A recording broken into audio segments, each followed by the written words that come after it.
അമ്മേ അമ്മേ എന്താടാ മനോഹര? ഞാനിവിടെ കെട്ടിവെച്ചിരുന്ന എന്റെ കേസിന്റെ പേപ്പർ കിട്ട് എന്തിയേ? അതെവിടെ പോകാനാ? അത് അവിടെ എവിടെയെങ്കിലും കാണും. എനിക്ക് എന്തിനാടാ നിന്റെ കേസും വക്കാണോ ഒക്കെ? അമ്മേ അത് ഇവിടെ ഒന്നും കാണാനില്ല. ഓമനക്കുട്ടി എന്തിയേ? അവനിവിടെ ഉണ്ടായിരുന്നല്ലോ.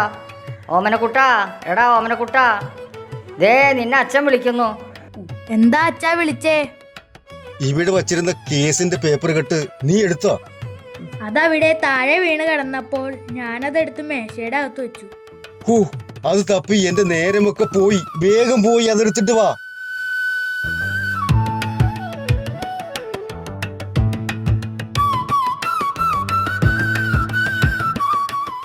അമ്മേ ഞാൻ പോയി വരാം. ഇവനെ ശ്രദ്ധിച്ചോണം, പുറത്തേക്കൊന്നും വിടണ്ട. ഞാൻ പറഞ്ഞാലൊന്നും അവൻ കേൾക്കൂല. ആ, നീ പോയി വാ.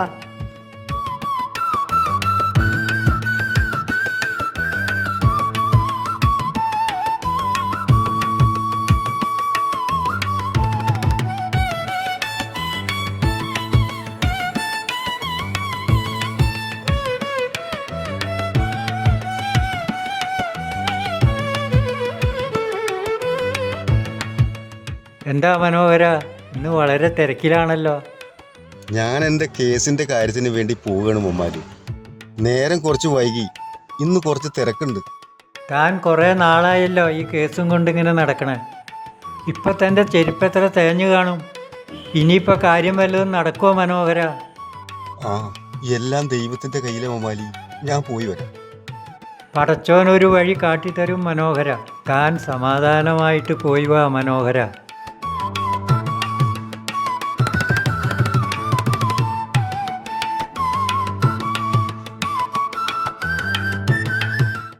സാർ, ഞങ്ങൾ പല വക്കീലിനെയും കണ്ടു. അവരൊക്കെ ഞങ്ങളുടെ കേസ് ആദ്യം പരിഗണനയ്ക്ക് വെച്ചു. പിന്നീട് പല കാരണങ്ങൾ പറഞ്ഞ് അവരെല്ലാം ഒഴിഞ്ഞു മാറി. ഇപ്രാവശ്യമെങ്കിലും സാർ ആത്മാർത്ഥമായി ഞങ്ങളുടെ കേസ് ഒന്ന് പരിഗണിക്കണം. ഇതല്ലാതെ ഇനി ഞങ്ങൾക്ക് മുമ്പിൽ മറ്റു മാർഗങ്ങളൊന്നുമില്ല സാർ. നിങ്ങൾ തനിച്ചാണോ ഈ കേസ് ഫയൽ ചെയ്യാൻ പോകുന്നത്? അല്ല സാർ, ഞങ്ങൾ 10-15 പേരോളം ഇപ്പോൾ ഒരുമിച്ചുണ്ട്. ഇനിയും കുറച്ച് പേര് കൂടി ഞങ്ങളോട് സഹകരിക്കാമെന്ന് പറഞ്ഞിട്ടുണ്ട് സാർ. ഏതായാലും നിങ്ങൾ ഇപ്പോൾ കൊണ്ടുവന്ന എല്ലാ രേഖകളും എൻ്റെ കയ്യിൽ തന്നേക്കൂ.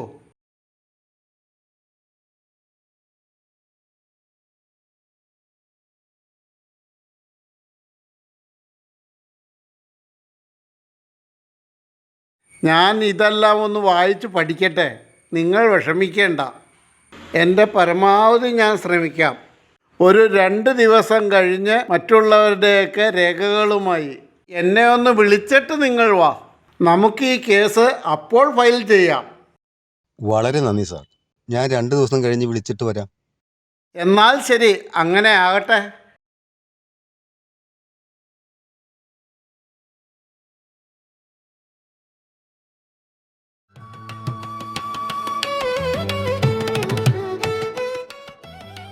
ചേട്ടാ ചേട്ടാ,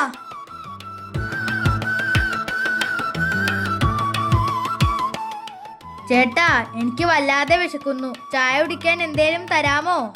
നീ ഏതാ മോനെ? നിന്റെ പേരെന്താ? ഞാൻ കാനാമ്പറമ്പിലുള്ളതാ. എൻ്റെ പേര് ഓമനക്കുട്ടൻ. നീ എന്തിനാ ഇവിടെ വന്നേ? ഇന്നലെ അച്ഛൻ എന്നെ ഒത്തിരി വഴക്കു പറഞ്ഞു. എന്നെ തല്ലി. ഞാൻ വീട്ടിൽ നിന്നും ആരും അറിയാതെ ഇറങ്ങിപ്പോന്നു. എന്തിനാ അച്ഛൻ മോനെ വഴക്ക് പറഞ്ഞത്? ഞാൻ അടുത്ത വീട്ടിലെ പുഷ്കരനുമായിട്ട് വഴക്കുണ്ടാക്കി എന്ന് പറഞ്ഞിട്ടാ അച്ഛൻ എന്നെ തല്ലിയത്. മോൻ എന്തിനാ അവനുമായിട്ട് വഴക്കുണ്ടാക്കാൻ പോയത്? ഞാനല്ല, അവനാ എന്നോട് വഴക്കുണ്ടാക്കിക്കൊണ്ട് വന്നത്. അവൻ എന്നെ പിടിച്ചു തള്ളി താഴെ ഇട്ടു. അപ്പോൾ മോൻ എന്ത് ചെയ്ത്? ഞാൻ അവനെയും പിടിച്ചു തള്ളി. അവൻ വീണു. അവന്റെ ചുണ്ടു പൊട്ടി. അതിനാ അച്ഛൻ എന്നെ തല്ലിയത്. അപ്പോ ഇന്നലെ രാത്രി മോൻ എവിടെയായിരുന്നു? ഇന്നലെ രാത്രി അവിടെ ഞാൻ ആ കടത്തിന്മേൽ കയറി കിടന്നു. നേരം വെളുത്തപ്പോൾ അവിടെ ഒരു പിച്ചക്കാരൻ വന്നു. അയാളുടെ കൂടെ പോരണോ എന്ന് ചോദിച്ചു. ഞാൻ വേഗം നേരെ ഓടി ഇങ്ങോട്ട് പോന്നു. മോൻ ഇങ്ങനെയൊക്കെ ഒറ്റയ്ക്ക് വീട്ടിൽ നിന്ന് ഇറങ്ങി പോരാമോ? ഇപ്പോൾ വീട്ടിലുള്ളവർക്കൊക്കെ എന്ത് വിഷമമായി കാണും.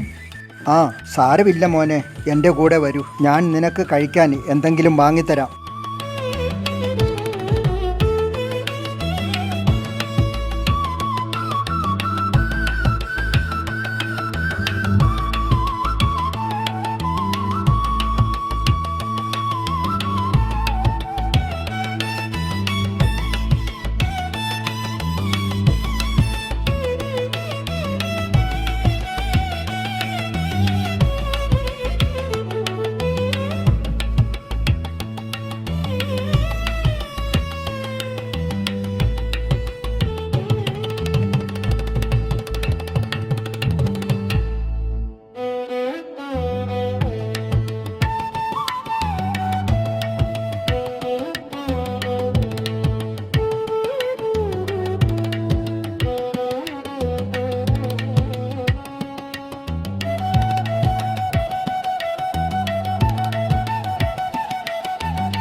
മോൻ ഇനി വീട്ടിൽ ചെല്ലുമ്പം പുഷ്കരനോട് പോയി മാപ്പ് പറയണം. അതിന് അവനല്ലേ ആദ്യം എന്നോട് വഴക്കുണ്ടാക്കിയത്. അത് സാരമില്ല മോനെ, നമ്മൾ എല്ലാവരെയും സ്നേഹിക്കണം, ബഹുമാനിക്കണം, മാതാപിതാക്കളെ അനുസരിക്കണം എന്നൊക്കെയല്ലേ ദൈവം നമ്മളെ പഠിപ്പിച്ചു തന്നിരിക്കുന്നത്. കഴിഞ്ഞതെല്ലാം മറന്ന് ഇനി മുതൽ മോൻ ഒരു നല്ല കുട്ടിയായി ജീവിക്കണം. ശരി ചേട്ടാ, ഇനി മുതൽ ഞാൻ അങ്ങനെ ചെയ്തോളാം. മോനെ, നീ ഇനി ഒറ്റയ്ക്ക് പോവണ്ട. നിന്നെ ഞാൻ നിന്റെ വീട്ടിൽ കൊണ്ടുവന്നാക്കാം. എൻ്റെ കൂടെ വരൂ.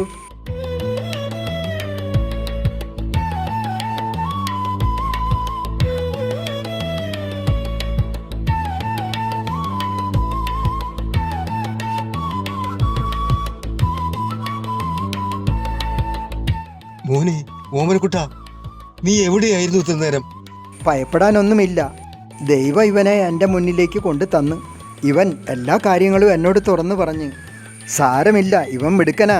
ഇനി അങ്ങനെയൊന്നും ഉണ്ടാകില്ല. നിങ്ങൾ ആരാണ്? എവിടെയാണ് വീട്? എൻ്റെ പേര് ജെയിംസ്. വീട് ഇവിടെ അടുത്ത് തന്നെ, വലക്കാവില. ഞങ്ങൾ പോലീസിൽ പരാതി കൊടുത്ത് എന്ത് ചെയ്യണമെന്നറിയാതെ വിഷമിച്ചിരിക്കുകയായിരുന്നു. അമ്മയാണെങ്കിൽ അതേ കിടപ്പാ, ഇതേവരെ എണീറ്റിട്ടില്ല. ഇപ്പോഴാ എനിക്കൊരു മനസ്സമാധാനമായത്. അകത്തോട്ട് കയറി വരൂ, ഒരു കപ്പ് ചായ കുടിച്ചിട്ട് പോകാം. ക്ഷമിക്കണം, എനിക്ക് ജോലിക്ക് പോകാൻ സമയമായി. ഞാൻ പിന്നീട് ഒരിക്കൽ വരാം. എത്ര നന്ദി പറഞ്ഞാലും മതി വരില്ലെന്നറിയാം. ഒരു ദിവസം തീർച്ചയായിട്ടും വരണം. ശരി, അങ്ങനെ ആവട്ടെ.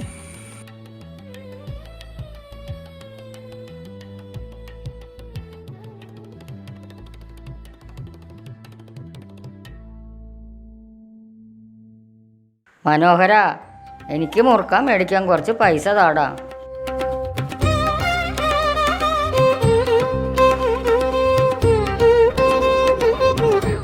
അമ്മ ഇനി മുറുക്കാൻ വാങ്ങാൻ പോയി. അടുത്ത വീട്ടിലൊന്നും വർത്താനം പറഞ്ഞിരിക്കാതെ വേഗം ഇങ്ങ് പോരണം.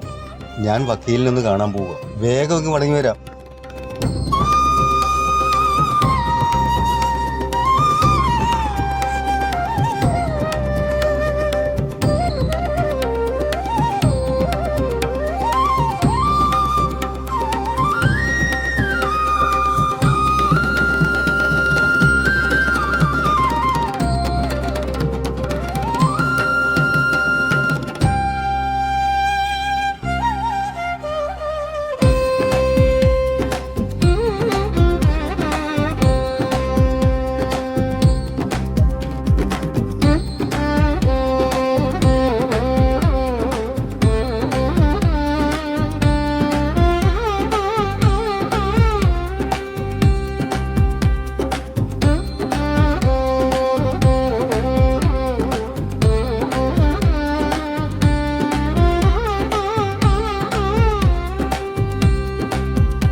ഹലോ, ആരാ വിളിക്കുന്നേ? ഞാൻ ചിറ്റൂരിന്ന് ശ്യാമളയാ വിളിക്കുന്നേ. മനോഹര, നമ്മുടെ കേസിന്റെ കാര്യത്തിനായി വക്കീലിനെ കാണാൻ പോയിരുന്നു. ശ്യാമളെ, ഞാനിപ്പോൾ വക്കീലിനെ കാണാൻ അങ്ങോട്ട് പോയിക്കൊണ്ടിരിക്കുക. മനോഹരൻ ഒറ്റയ്ക്കാണോ പോണത്? ഞാൻ ഒറ്റയ്ക്കല്ല, ചാലക്കുടിയിലുള്ള ജോർജും വിജയനും വക്കീലിന്റെ വീട്ടിലേക്ക് വരാന്ന് പറഞ്ഞിട്ടുണ്ട്. മനോഹര, വക്കീലിനോട് നമ്മുടെ എല്ലാ കാര്യങ്ങളും വിശദമായി പറഞ്ഞു കൊടുക്കണം. നമുക്ക് ഇനി ഇത് മാത്രമാണ് ഒരു പ്രതീക്ഷ ഉള്ളത്. രാമമൂർത്തി വക്കീലിനല്ലേ നിങ്ങൾ കാണാൻ പോണത്? ആ അത് തന്നെ, നല്ല സമർത്ഥനായ വക്കീലാണെന്നാ എല്ലാവരും പറയുന്നത്. ഇപ്പൊ തന്നെ നേരം കുറച്ച് വൈകി ശ്യാമളെ, പോയി വന്നിട്ട് ഞാൻ വിളിക്കാം.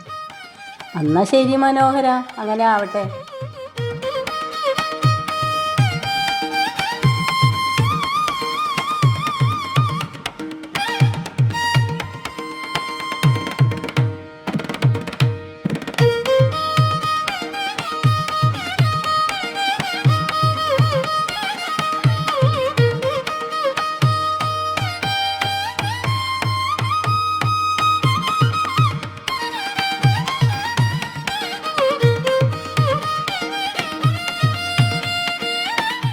ആ മനോഹരനോ, കയറി വരൂ.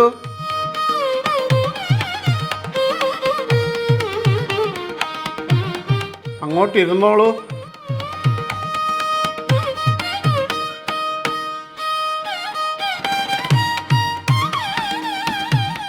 സാർ, ഞാൻ മറ്റുള്ളവരുടെ ഓപ്ഷൻ ഫോമും രേഖകളും ഒക്കെ കൊണ്ടുവന്നിട്ടുണ്ട്. ഇവര് രണ്ടുപേരും ഈ കേസിൽ ഉൾപ്പെട്ടവരാ.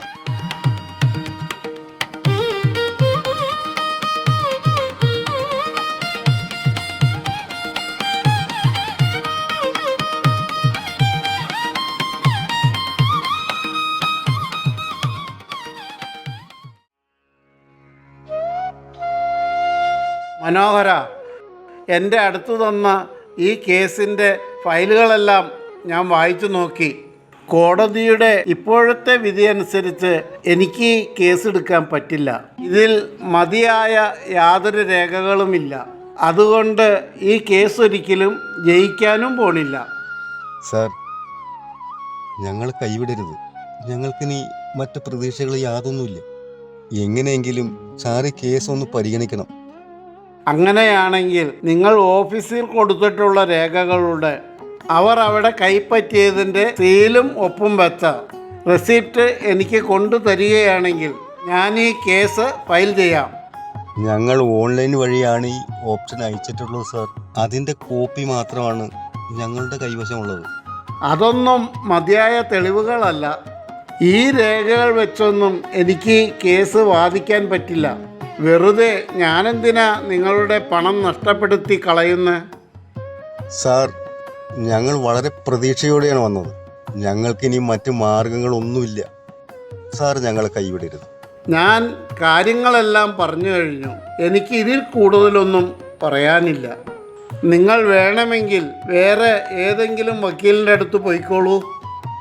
ഞങ്ങൾക്കിനി സാറിനോട് യാതൊന്നും പറയാനില്ല. എന്നാ ഞങ്ങൾ ഇറങ്ങട്ടെ സാർ. ശരി, എന്നാൽ അങ്ങനെ ആകട്ടെ.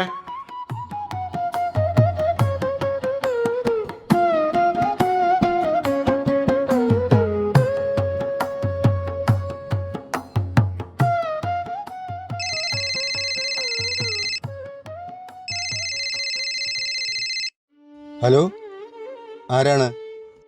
മനോഹര, ഞാൻ വടക്കാഞ്ചേരിയിൽ നിന്ന് ഇന്ദിരയെ വിളിക്കുന്നേ. നമ്മുടെ കേസിൻ്റെ കാര്യം വല്ലതും അറിഞ്ഞോ? ഇന്നലെ ഞാനിപ്പോൾ വക്കീലിനെ കണ്ടിട്ട് വരണ വഴിയാ. നമ്മുടെ കേസിന് എടുക്കില്ലെന്നാ വക്കീൽ പറയണേ. അതെന്താ മനോഹര, അങ്ങനെയല്ലല്ലോ വക്കീൽ ആദ്യം പറഞ്ഞത്. ഇന്നലെ വക്കീൽ ആദ്യം ഈ കേസ് നമുക്ക് വേണ്ടി വാദിക്കാമെന്ന് സമ്മതിച്ചതായിരുന്നു. പിന്നെ എന്തു പറ്റി മനോഹര? ഇപ്പോൾ വക്കീൽ പറയണത് നമ്മൾ കൊടുത്ത രേഖകളിൽ ഈ കേസ് വാദിക്കാൻ പറ്റിയ മതിയായ തെളിവുകളൊന്നും ഇല്ലെന്നാണ്. നമ്മളെല്ലാ രേഖകളും കൊടുത്തതല്ലേ. നമുക്കൊപ്പം ഓപ്ഷൻ കൊടുത്ത പലർക്കും പെൻഷൻ കിട്ടിക്കഴിഞ്ഞല്ലോ മനോഹര. അതൊക്കെ ശരിയാണ് നിരെ. പക്ഷേ വക്കീൽ പറയണത് നമ്മൾ ഓഫീസിൽ കൊടുത്തിട്ടുള്ള രേഖകളുടെ അവർ അവിടെ കൈപ്പറ്റിയതിൻ്റെ സീലും ഒപ്പും വെച്ച റെസിപ്റ്റ് വക്കീലിന് കൊണ്ട് കൊടുക്കുകയാണെങ്കിൽ ഈ കേസ് ഫയൽ ചെയ്യാമെന്നാണ്. അതിനിപ്പം എന്തെങ്കിലും വഴിയുണ്ടോ മനോഹര? രേഖകളെല്ലാം ഓൺലൈൻ വഴിയല്ലേ നമ്മൾ ഓഫീസിലേക്ക് അയച്ചത്. അതിന്റെ കോപ്പി മാത്രമല്ലേ നമ്മുടെ കൈവശമുള്ളത്. അതൊന്നും പോരാ എന്നാണ് ഇപ്പോൾ വക്കീൽ പറയുന്നത്. നമ്മുടെ മുന്നിൽ ഇനി മറ്റ് യാതൊരു വഴികളുമില്ലെന്നിരെ. ഞാൻ വളരെ പ്രതീക്ഷയോടുകൂടെ ഇരിക്കായിരുന്നു മനോഹര. ഇവിടെ ഞാനും സുഖമില്ലാത്ത അമ്മയും മാത്രമല്ലേ ഉള്ളൂ. അമ്മയ്ക്കാണെങ്കിൽ തീരെ വയ്യ.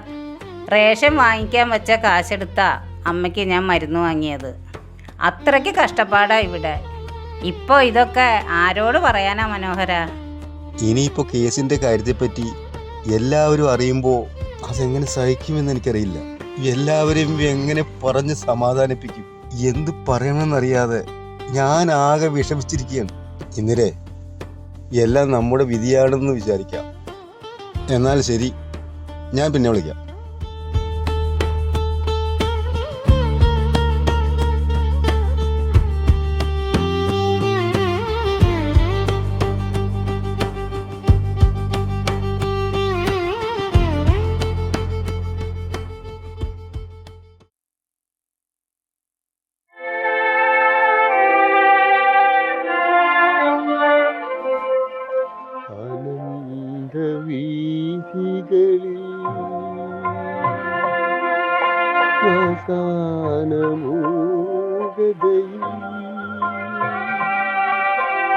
മോഹം തകർന്ന കിനാവുകളാലെ കരിമേഘ കോട്ടകൾ തീർത്തു ഓരോ കരിമേഘ കോട്ടകൾ തീർത്തു അനന്തവീഥികളിൽ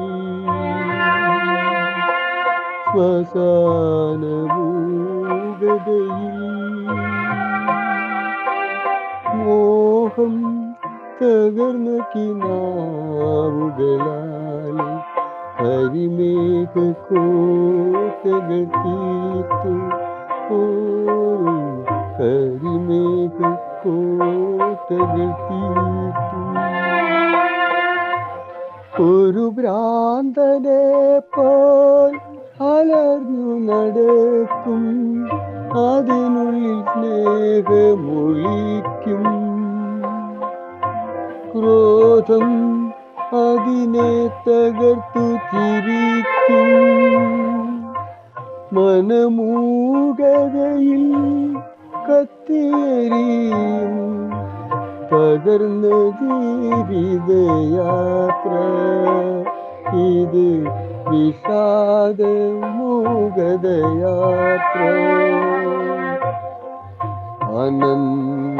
അനന്തവീഥികളിൽ ശ്മശാനമൂകതയിൽ മോഹം തകർന്ന കിനാവുകളാലെ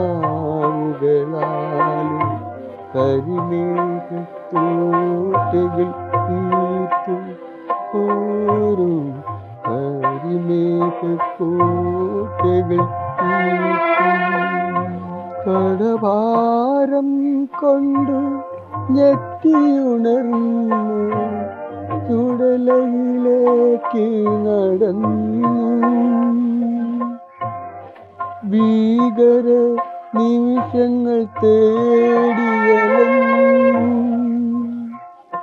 കൊടും കാട്ടിനുള്ളിൽ കത്തിയമർന്നു വിധിയുടെ മൂകവിനോദം ഇത് വിധിയുടെ മൂകവിനോദം അനന്തവീഥികളിൽ ശ്മശാനമൂകതയിൽ മോഹം തകർന്ന കിനാവുകളാലെ കരിമേഘ കോട്ടകൾ തീർത്തു ഓരോ കരിമേഘ കോട്ടകൾ തീർത്തു